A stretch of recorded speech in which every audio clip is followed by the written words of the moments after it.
all for coming to say goodbye to Mark. Mark, is this the last time we're going to see you on this side of this? I believe Mississippi? So. Yeah. For now. I believe so. For now. So thanks for making it. I know you had to bust away from all your busy schedule, putting the truck together at the last minute, getting a trailer. You got your trailer ready, right? You're a smart guy. I know you got the trailer ready. It shows up on Thursday. All right. He's got the whole dog too. Yes. Those things in the house, are they tense or are they good? No, the house is pretty smooth. My wife has taken it all in stride. Bless her heart, she has packed the entire house. And so we still have some stuff to do in the shop. Okay. But So she's going to come out there and pack. yeah, For you next. that will be my job, probably. Okay. So anyway, thanks everyone for showing up. I just wanted to have this last opportunity to say thanks to Mark for all his help that he's given me over the years. We've worked a lot in training and workshop manual, and very, very wonderful man that I've worked with all these years.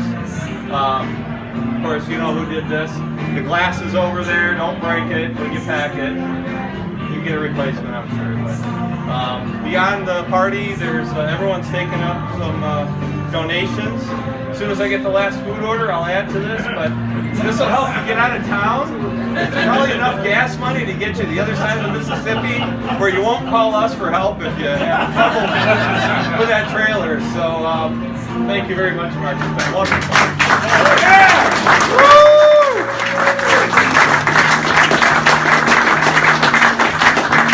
And I invite anyone else. Oh, by the way, Mark's got some huge Crocs to fill. And your replacement isn't here, but those are some huge Crocs to fill. So, if anyone has Mark is the guy that give him an inch, he takes a yard. Isn't that right? But it's been a lot of fun working with Mark. Our group has been a lot of fun because of the team of jokes. But I'm happy I got a chance to work with you. Thank you, Sam. It's actually somebody else coined the phrase, but when work is not fun, it's just work, right? Yeah. So you got to have it fun. Yeah, we have So thank you, Santos. seeing the Jim Collins' computer. That was fantastic, right? I wasn't there to witness it, but I can only imagine the look on his face when smoke started billowing out of his desktop, and you're just on the other side of the wall giggling, right? Yeah. Well, the greatest part about that is Jim was on the phone. Yes. And this morning he says to the guy on the phone, "Oh, I gotta go. My computer's on fire." When Joanne Burns and Eisner and I were across the wall looking over at you, and Al was kind of trying to film it, and we couldn't keep from laughing. Yes, that was priceless. But there's got to be more of those stories, right? Right? So I had a toolbox that was by my desk. They were stuck to the side of it, and I forget where they came from. It was Jake, I think, maybe started that. The noisemakers? That was you. That was you. Electronic. Yeah, a little, it's called a Noyatron. Noyatron, and it makes a little beeping sound.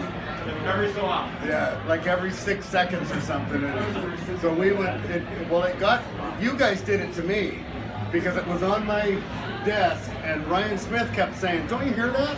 I'm like, "Yeah, I hear it, but isn't your monitor getting ready to blow up or something?" I don't care. And then finally they changed the tone of the sound, and then it was like, "That's something wrong." There's something So, going on. we put them in Jim Grote's cube. We put them in. I had one for a while. We put them in Jake's. I never heard it. Yeah. What? He got the noisemaker, that little thing that you plug in the tailpipe that whistles. Oh God, I think it was me. You know, she kind of gave up, I think, but I tied a string on her phone cord so that it wouldn't extend. And so she grabbed her phone and ripped it off the desk. And then I took fish line and connected it to her chair. and up around to a pitcher, so when she pulled her chair out, the pitcher fell off.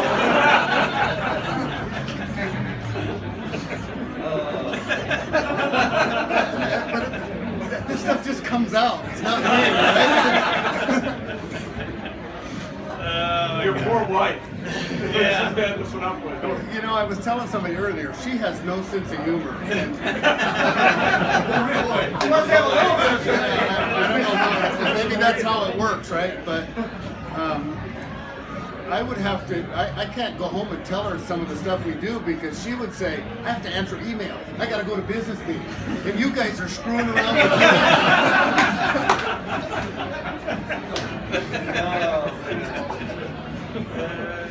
Are you sure you want to retire? Yeah. So Boniface comes back one day, and the cabinets that were in the back that had all the school stuff, he goes, you guys use all that stuff in there? It's like, oh yeah, we use all of it. All of it. Yeah, all of it. And he goes, come here. And we walk back, and he opens this door up, and here was a distributor out of like a 5-liter points type ignition. You guys use that? Maybe we don't use everything. EV carburetor. They never did clean it. Half these guys don't even know what that is. It was so bad I went to Michigan Assembly And you guys use everything out there, right? So I got to know him in like 2000 when I became a T-Son. He and I have a lot in common. I have an old truck. He has an old truck. We're both border collie owners, which knee nice. You know what kind of a disease that can be. He has kind of a raw, insensitive sense of humor, so that's where we part. So I introduced him to Butch Sharples, a guy I've worked with since like 1948, I think, when we started. And they invited me to go out one Saturday, and I couldn't go. And Monday morning, I get this note from Butch. Why didn't you introduce me to that son of a bitch 10 years ago? He's a lot of fun. So good luck. We're going to miss you. Yeah, yes. He does do some stuff with, what do you call that? Photoshop, whatever. And yeah, and I'm just glad he's leaving town before I retire. You've seen it. No. We have In his emails, he was a man of. He was a man. Yeah, you might want to. He was a man of few words, but you know, we talked about going global for years, right? Yeah. So Mark's definition of global: get lots of beer and liquor. Spells global, right? So Mark comes into my office one day and he puts those up on my desk. He says, "I'm going global. This is it. I'm going global. All right." What do you mean? He says, I bought into it. I got the acronym figured out here. He says, we're going global. Remember this? The holiday calendar. If you look at all the holidays across the globe, we'll only have to work 9 days. That's it. 9 days and we're done. And he had it all figured out. He goes, here it is. That was Mark. A couple of other emails. I think this was in reference to reported problems. This is a huge waste of time. It's just a one-liner in the email. Please submit corrections when there's something that's actually incorrect. Someone should provide training on how to use our wiring diagram manuals. What's wrong with these people? This one was good about the standards. You probably remember this about the standards. Our loosey-goosey standards need some tightening up. They get a little squishy. The first sentence says it's a good practice. The third one says always do it. Then the note says don't do it. Sometimes we call them DTC, sometimes we call them codes. Yeah, go ahead and bury it in section 100.00. Almost guaranteed nobody will read it.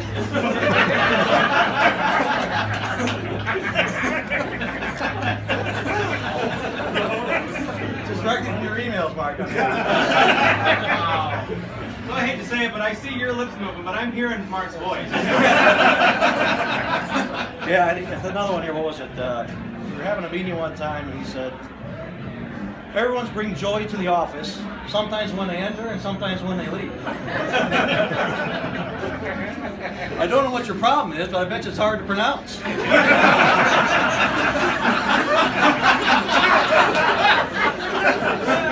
Another meeting that we were in, he says, I've seen you set aside some special time to humiliate yourself in front of everybody. And the last one here, it says, the fact that no one understands what you mean doesn't mean you're an artist. So, it's been great working with you, Mark. A few last comments on retirement. The longest vacation you'll ever have to pay for. No stress, no job, no paycheck. Young at heart, slightly older in other places.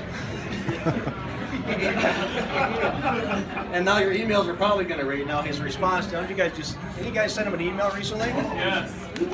You know, it says, for the hard questions, ask Heinz and Montgomery. For the easy ones, ask Peter.